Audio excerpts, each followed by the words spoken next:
చంద్రబాబు నాయుడు గారి ప్రభుత్వం జగన్మోహన్ రెడ్డి గారి నిర్ణయాలని చాలా వరకు అలాగే అమలు చేసుకుంటూ ముందుకెళ్తా ఉంది. ప్రతిపక్షంలో ఉన్నప్పుడు జగన్మోహన్ రెడ్డి గారి నిర్ణయాలని తూర్పారు పట్టారు. ఓ రకంగా చాలా నిర్ణయాల్లో హైకోర్టులో ఛాలెంజ్ చేశారు. హైకోర్టు వరకు వెళ్ళి హైకోర్టులో ఛాలెంజ్ చేసుకుంటూ కేసులని ప్రభుత్వం తరపున ప్రభుత్వానికి ఇంకా రోజు హైకోర్టులో పని ఉండేటట్టు చేశారు. ఈ కేసు కాదు, ఆ కేసు కాదు, అసలు ఆఖరి జగనన్న కాలనీల మీద కూడా హైకోర్టుకి వెళ్ళారండి అన్నాడు. అటువంటి మనం సిచ్యువేషన్ చూసాం. ఏదైతే మనం 30 లక్షల మందికి ఇళ్ల స్థలాలు ఇచ్చిన దాని మీద కూడా హైకోర్టుకి వెళ్ళారు. ఆ సిచ్యువేషన్ చూసాం. చాలా ఇంకా చెప్పాలనుకుంటే ఈ ప్రతి నిర్ణయాన్ని, ప్రతి పథకాన్ని అమలు చేయాలంటే ఏదో రూపాన ఎట్లా ఆపాలి అనే టార్గెట్ బాగుండేది గతంలో ఇంగ్లీష్ మీడియం పైన. అంతెందుకు, ఇప్పుడు నేను చెప్పబోయే టాపిక్ ఉంది. తిరుపతి ఏదైతే అభివృద్ధికి అంటే రోడ్లు ఇవన్నీ మన ఆంధ్ర నుంచి ఎక్కువ మంది, ఇప్పుడు ఉత్తరాంధ్ర నుంచి, మా ప్రకాశం నుంచి, కర్నూలు నుంచి, లేకపోతే వీళ్ళందరికీ రోడ్డు మార్గాన తిరుపతి మీద గుండానే వెళ్ళాలి. ఎవరైనా కానీ మన రాష్ట్రంలో చాలా వరకు తిరుపతి తగులుకుంటూనే మనం తిరుమల కొండ ఎక్కాలి. మన తిరుపతి పూర్తి స్థాయిలో అభివృద్ధి చేయడానికి తిరుమల నిధులు 1% నాడు ఖర్చు పెట్టుకొని ఆ తిరుపతి అనేది అభివృద్ధి చేస్తే మన షెల్టర్కి కానీ అక్కడ ఉంట నివాస యోగ్యానికి కానీ పూర్తి స్థాయిలో అభివృద్ధి చెందుద్ది. మనకు కూడా భక్తులుగా అయినట్టు మనం కూడా పూర్తి స్థాయిలో ఎక్కువ సంతృప్తి చెంది ఇంకొద్ది తిరుపతి మీద ప్రేమ వాత్సల్యత ఎక్కువ పెరుగుద్ది. పూర్తి స్థాయిలో అబ్బా తిరుపతి వెళ్ళాలరా, తిరుపతి వెళ్ళాలి, మన గోడలో కూడా ఎక్కువ దర్శించుకునేదానికి ఉంటుంది. ఎందుకంటే ఆ రష్ అనేది కూడా కంట్రోలింగ్ అనేది ఉండాలి. ఈరోజు ఇదే నిర్ణయాన్ని జగన్మోహన్ రెడ్డి గారి ప్రభుత్వం తీసుకున్నప్పుడు చంద్రబాబు నాయుడు గారు వ్యతిరేకించారు.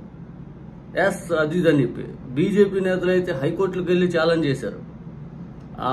తిరుపతి సంబంధించిన నాయకులు చేత బీజేపీ నాయకులు అసలు తీవ్ర స్థాయిలో వ్యతిరేకించారు. హైకోర్టులో రోజు ఛాలెంజ్ లేదు దీనిపైన. చివరికి ఎట్లా ఆపేశారు. తిరుపతి సంబంధించిన అభివృద్ధి కార్యక్రమం మున్సిపాలిటీ పరిధిలో ఉన్న నిధులు ఏదో ఒకటి అప్పుడు అసలు గందరగోళం చేశారులేండి. అసలు దేవుడి మీద కూడా రాజకీయం చేశారు. నాడు బాధాకరమైన విషయం. చంద్రబాబు నాయుడు గారి ప్రభుత్వం ఇసుక పాలసీ జగనన్న పాలసీయే. సినిమా సంబంధించి జీవోలు ఇప్పటికీ జగనన్న ఇచ్చిన జీవోలే. ఏం కొత్తగా ఏం తీసుకొచ్చింది ఏం లేదు. జగన్మోహన్ రెడ్డి గారి ప్రభుత్వం అమలు చేసినటువంటి జీవోలు వీళ్ళు అయ్యే కంటిన్యూ చేసుకుంటూ పోతున్నారు మ్యాక్సిమం. ఇప్పుడు ఈ చంద్రగిరికి సంబంధించిన ఎమ్మెల్యే పులివర్తి నాని గారు తిరుపతి వెళ్ళేదో తమిళనాడు భక్తులు ఎక్కువ మంది వస్తూ ఉంటారు. వాళ్ళకి సరైన రోడ్డు మార్గాలు కావాలి. ఏదో మన ఆంధ్ర భక్తులుగా తమిళనాడుకు చెందినటువంటి భక్తులు ఆ రోడ్డును ఎక్కువ మంది వస్తారు. కనుక మీరు దయచేసి దయ ఉంచి ప్రభుత్వం వారు తిరుపతి సంబంధించిన నిధులతోటి రోడ్డును అభివృద్ధికరణ చేసుకుంటాము, మీరు పర్మిషన్ ఇవ్వండి అయ్యేదనగానే వెంటనే chief secretary officer Chandrababu Naidu గారు చెప్పారు, దయచేసి తిరుపతి నిధులతోటి ఆ రోడ్లు ఏదైతే నిర్మించండి, ఎక్కువ తమిళనాడు చెందిన భక్తులు వస్తారు కాబట్టి. మన ఆంధ్ర సంబంధించి అయితే వద్దు, మన డబ్బులు మన ప్రాంత గర్వంగా ఉంటుంది. ఈరోజు దేశం మొత్తం ఎక్కడికి వెళ్ళినా తిరుపతి వెంకటేశ్వర స్వామి మా నేల మీద ఉన్నాడు, మా రాష్ట్రంలో ఉన్నాడు, మా ఎంతో ఇష్ట దైవం కులదైవంగా భావించే వాళ్ళని చాలా మంది ఉంటాం. అటువంటి దేవుడు మా భూమి మీద ఉన్నాడు, మనం గర్వంగా చెప్పుకుంటాం. మన వాళ్ళకి అభివృద్ధి కాదు, పక్కన తమిళనాడు వాళ్ళు వచ్చి వాళ్ళ రోడ్డు బాగా సుందరీకరంగా ఉండాలని చంద్రబాబు నాయుడు గారు తిరుపతి రావడానికి అనువుగా, తిరుమల రావడానికి అనువుగా చంద్రగిరి రోడ్డు మార్గాన్ని తమిళనాడు వాళ్ళు వస్తారు, వాళ్ళకి అభివృద్ధికి తిరుపతి నిధులు కేటాయిస్తాడంట.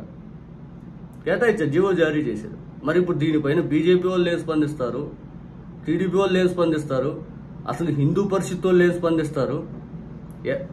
రోడ్డు మార్గాన్ని తిరుపతి నిధులతోటి భక్తులు రావడానికి నేను వ్యతిరేకం కాదు. స్వయంగా అది ఎవరైనా కానీ ఇప్పుడు తిరుపతి అభివృద్ధి చేస్తే నేను సపోర్టే. ఆ తిరుమల నిధులతోటి అది అందరం అట్లాంటి సపోర్ట్ చేయాల్సిందే. బికాజ్ తిరుపతి అనేది, తిరుమల అనేది మనది, ఈ దేశానికి గర్వం, ఆంధ్రప్రదేశ్కి ప్రత్యేకించి ఎక్కువ గర్వం. మనకు ముందు మన వాళ్ళు చేసుకుంటా అంటే అది అభివృద్ధి వద్దు. మరి తమిళనాడు వాళ్ళ కోసం అది చేస్తుంటే అభివృద్ధి అంటే బాధ అయిదా? ఆ డబ్బులతోటి మీరు కూడా చేయండి, తిరుపతి కూడా చేయండి. చంద్రగిరి రోడ్డు మార్గం ఎందుకు? జగన్మోహన్ రెడ్డి గారి నిర్ణయాన్ని తప్పన్నారు. తప్పైందయా, ఆయనే కరెక్ట్ అని చెప్పి రోడ్లన్నీ అభివృద్ధి చేయండి. తిరుపతికి వెళ్ళే మార్గాలన్నీ, ఆ తిరుమలకి వెళ్ళే మార్గాలన్నీ ఎవడు ఆపాడు? ఎవరు ఆపరు కదా. ఒక రకంగా చంద్రబాబు నాయుడు గారి ప్రభుత్వం హిందువులకి నాడు ఎక్కంగానే తిరుపతి వెంకటేశ్వర స్వామి ఆశీస్సులు 5 అని చెప్పి ఆయన దగ్గరికి వెళ్ళాడు కదా. మేము హిందువులం, మాకు గర్వంగా ఉంటుంది తిరుపతి అంటే, మాకు తిరుపతి వెంకటేశ్వర స్వామి మా కులదైవం, మాలాంటి వాళ్ళు చాలా మంది ఉంటారు, ఆయన అభిమానించి ఆరాధించి ప్రేమించే వాళ్ళు. సంవత్సరానికి 2 సార్లు ఆయన దర్శించుకునే వాళ్ళు ఉంటారు, నెల వెళ్ళి దర్శించుకునే వాళ్ళు ఉంటారు. వీళ్ళందరికీ మంచి ఫెసిలిటీస్ కల్పించడానికి నాటి ప్రభుత్వం తీసుకున్న నిర్ణయాన్ని మీరు తప్పని ఈ రోజు మీరు అదే నిర్ణయాన్ని తీసుకుంటున్నప్పుడు ఏమనాలి అంటే మీ ప్రభుత్వమే చెయ్యాలి, ఏ ప్రభుత్వం చేయకూడదు. ఏ ప్రభుత్వం మంచి కోరి డిసిజన్ తీసుకుంటే అది తప్పు. మీ ప్రభుత్వంలో అది మంచి అవని చెడు అవని అదే రైట్ అని ప్రజల మీద రుద్దటమా? ఒకటి, దేవుడి మీద రాజకీయాలు చేయొద్దు దయచేసి. ఎప్పటికి కూడా దేవుడు మనందరికీ ఒక మార్గదిక్సూచిగా మనం ఎప్పుడు కోరుకుంటా ఉంటాం. ఆ తిరుపతి అనే దాని మీద అందరికీ మనోభావాలు ఉంటాయి. ఆ మనోభావాలు దెబ్బతీసేందుకు ఎంతమంది ట్రోల్ చేశారు. పాత ఫోటోలు తెచ్చారు, లడ్డు క్వాంటిటీ తగ్గిందంటారు, అది తగ్గిందంటారు, ఫుడ్ బాగాలేదంటారు. ఓరి నాయన, పోయిన వాళ్ళందరూ ఎదురోళ్ళు. ఇంకా మీ ప్రచారాన్ని మీ వాళ్ళు ఇంకా డప్పు కొట్టాలి. దేవుడి మీద రాజకీయాలు చేసిన వాళ్ళు ఎవరు బాగుపడలేదు. అది ఏ పార్టీ అయినా కానీ, మా పార్టీ అయినా, మీ పార్టీ అయినా, ఇంకో పార్టీ అయినా, మా పార్టీ అయితే చెయ్యలేదు. మనస్ఫూర్తిగా చెప్తున్నాం. చిన్నది కూడా గబ్బు గబ్బు చేసేవాళ్ళు. మరి ఈరోజు దీన్ని పచ్చ మీడియా ఎందుకు చూపించట్లేదు? హైకోర్టుకి వెళ్ళేవారు ఎక్కడ కరువు అయిపోయారు? వాళ్ళు ఏమన్నా ఈ దేశం విడిచి వెళ్ళిపోయారా? ఈ దేశంలో వాళ్ళు ఏమైనా లేరా? అసలు ఈ నిర్ణయం వాళ్ళకేం తెలియదా? తెలియకపోతే ఈ వీడియోలో చూడండి, మీరు తెలుసుకోండి. లేకపోతే ఇప్పుడు సోషల్ మీడియాలో వైరల్ అవుతుంది ఇదే, దీన్ని బట్టి తెలుసుకోండి. దయచేసి దీని మీద తక్షణమే స్పందించి జగన్మోహన్ రెడ్డి గారి ప్రభుత్వంలో తీసుకున్న నిర్ణయం సరైందే, ఈ ప్రభుత్వం తీసుకున్న నిర్ణయం సరైందే. ఆ రోజే అభివృద్ధి చేస్తుంటే ఇంకొద్ది సౌకర్యాలు మెరుగ్గా ఉండే కదా మాలాంటి వాళ్ళకి.